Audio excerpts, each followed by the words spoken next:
All right, Dr. Pepper question. Dr. Pepper question. So the Dr. Pepper plant in Garland has an old 2-liter machine, and the foreman thinks it's messed up. So he does a random selection of 2 liters for the day's production, and he pours the contents in a plastic beaker and measures the ounces.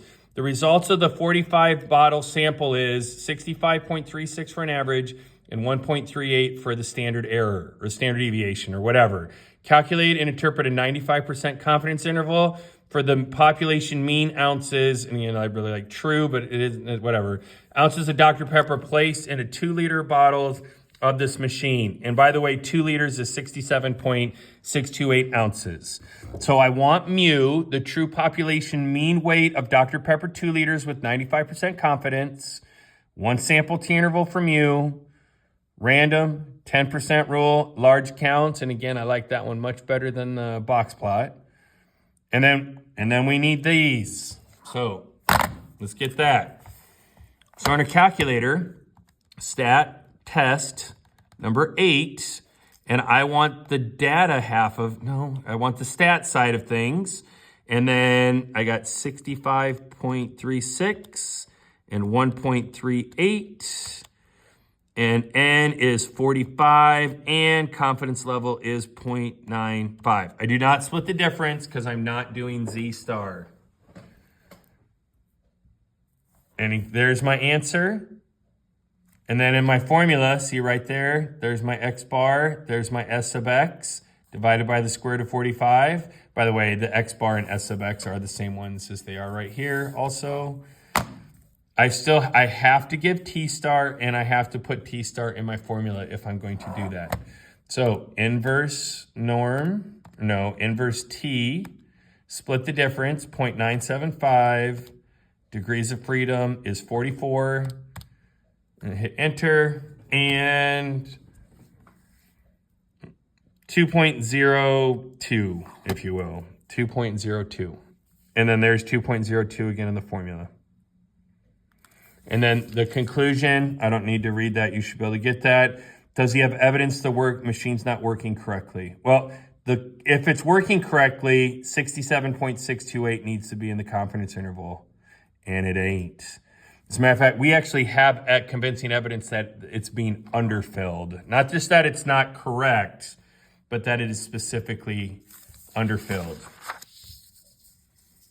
All right.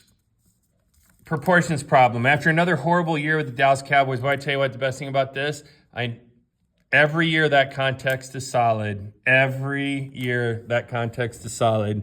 In the playoffs and leading many to wonder if the star quarterback will get a contract extension.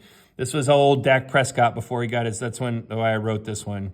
Jerry Jones decides he wants to know if the owners of the suites think. So if you've never been to a sporting event, there's suites, and they're very fancy, very, very expensive. They are also, they're freaking awesome. If you get a chance to go, even if you don't like it, go. It's really neat to go to a suite if you get a chance. But try not to pay for it. They account for 30% of his profit, and that's probably under because they make a ton of money on those. So he really wants to keep this group of rich supporters happy and renewing their leases. So or season tickets, you want to call it. Jerry collects a random selection of 30 suite owners, and 17 of them want the star quarterback contract extended. So find and interpret a 90% confidence interval for the true proportion of all the suite owners that want the extension. And then we're going to use that to decide whether or not we should give out that extension, or he should have, because he did. And it's not working out so great. So P is the true population proportion of suite owners who want the star quarterback to get a contract extension with 90% confidence. 1 sample Z interval for P. Random, assume there's at least a 0 on the end of the sample size, and then at least 10 successes and fails. Right? So we really don't even need to touch the calculator for this much of the write-up. You get used to it, and it should be starting to click. It's very similar to the 2 different types of problems. All right, so this is stat test A, 1 prop Z int, 17 out of 30. and 90%, not 95. And there's my interval. And there's the answer. And again, and then I write down for this one. So p hat right here. I like to round these to 2 decimal places because these right here, but 57's 100th partner, sample size, inverse norm split the difference. And just for the heck of it, inverse norm split the difference. And 1.645.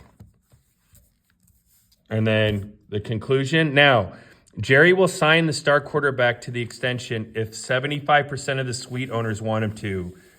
What does Jerry do and why? Okay, so I said no because in order to say, because the entire interval is below 75%. Okay, and somebody would say no because 75% is not in the confidence interval. That answer is not as good. Because what if it was 80% to 90%? 70's not in that one either, but it does have evidence that more than what was the number? More than 75%. Okay, so also if just because I'm gonna over-explain this a little bit, but if for example we had one like this and it went like 45 to 78. And then some people said no because there's values below and above. So we don't have convincing evidence. Some people said yes. It's plausible that the answer is 75%. All right. So it kind of depends. And again, sometimes it's not which one you picked. It's how you pick something and how you back it up. And sometimes the questions are a little bit wishy-washy. And in that case, usually there's more than one right answer. You just got to give a good statistical explanation for why that's the answer. All right.